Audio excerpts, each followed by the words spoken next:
Hey everybody, I'm going to give you a quick crash course on how to program drums in GarageBand or play drums on GarageBand. Alright, so we're going to start by going up to create a new song in our GarageBand app on iOS. So this looks pretty much the same on a phone as it does on an iPad. We're going to look for this one. These are the drums that you can program. So you can program every little beat to make it very much just like you. If you keep on scrolling through, maybe it doesn't open up to that particular drum thing. You might see this one. This is our Smart Drummer. There is a separate video all about Smart Drummer. It's a super fun function to get a full drum kit with lots of different beats, but we're not going to be using that today. We are talking about programming our very own drums. So there's a separate video all about Beat Sequencer, which focuses on electronic drums. And then we have our Acoustic Drum Kit. This Smart Drum Kit is also another sort of thing with pre-programmed beats. So we're going to start with our acoustic drums. These look like the drums that we play in class. So I'm going to open that up right there. And boom, there's your drum kit. You can use your fingers to play the drums. If you are in a Mini Keys jam band or a younger rock, write, and record where maybe you're just learning how to play the drums, you're using the floor tom and you're using the snare drum. The floor tom makes a low sound, and the snare drum makes a high sound. We have boom and crack. Some of you might be using the other parts of the kit already. Kick drum, hi-hat, our cymbals, and maybe some of our rack toms. But for today, I'm going to be focusing on the floor tom and the snare drum.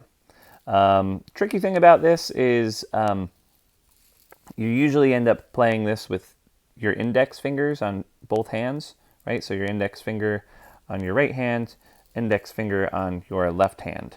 But for today, we're just going to keep it to those two. You don't want to have multiple fingers going. It ends up becoming its own unique instrument, finger drums. So for today, let's just use those. There are ways of programming more onto it later, but maybe we could dive into that in a more advanced video. So, I'd just like to point out a few things. This blue icon up here is your metronome. Your metronome helps keep the beat. So as you're recording, you are listening for that tick-tock sound and keeping the beat. Over here, we have our settings. We're going to click on settings, that little gear, and we're going to go to tempo. It is automatically set to 110 beats per minute, which is fast. Here, let's take a listen to that. Click off of that for now. Press play. There's your tempo. 1, 2, 3, 4. 1, 2, 3, 4. And those numbers up there, those are the measures. How many measures you have, or how many bars of music you have. So you can imagine that's kind of fast. So let's slow it down. We'll press stop. We'll bring the cursor back to the beginning by pressing this button. We'll go to settings. We'll go to tempo. And let's say we know how the song goes. And it's like blah, blah, blah, blah, blah, blah, blah, blah, blah, blah, blah. Tap it out. Da, da, da, da, da, da. Dun, dun, dun. Okay, cool. So it's at like 86. It will automatically set it based on what you tap. Or you can adjust it yourself using the arrows. So click off of that. Now, the tempo is a little bit slower, a little bit easier for us. Let's click stop. Let's bring the cursor back to the beginning of the song. Oops, I'm bringing my cursor to the beginning. I want to bring this cursor to the beginning.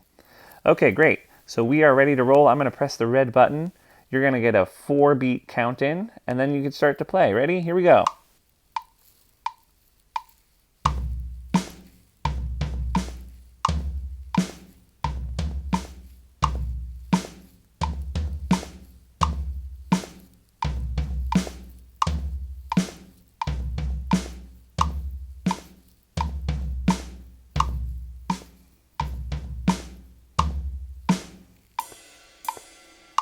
I wanted to add in a little cymbal there.